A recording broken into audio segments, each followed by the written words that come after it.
পাতাটাই লাগাই। এই দেখেন দৌড়াচ্ছে কেমন, দেখেন, ঠিক আছে। যেমন আমরা একটা কথা বলি যে চাষি যখনই পিঠে ব্যারেল নিয়ে মাঠে যাবে তখনই তার সঙ্গে এমআই স্প্রেটা রাখতে হবে।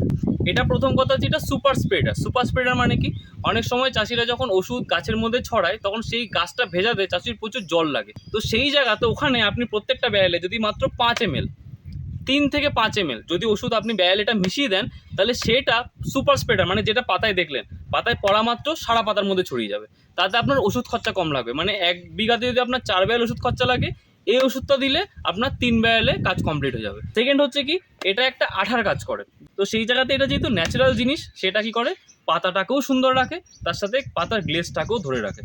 নেক্সট হচ্ছে কি, এটা একটা অ্যাক্টিভেটরের কাজ করে। তো আমরা যে কোনো ওষুধ, পোকার ওষুধ মারি, ফাঙ্গিসাইডে স্প্রে করি, যে কোনো স্প্রে করি, যদি 5 ml বা 4 ml যদি আমরা এমআই স্প্রে যুক্ত করে দিই, তাহলে ওই ওষুধের গুণাগুণটা অনেকটা বাড়িয়ে দেবে।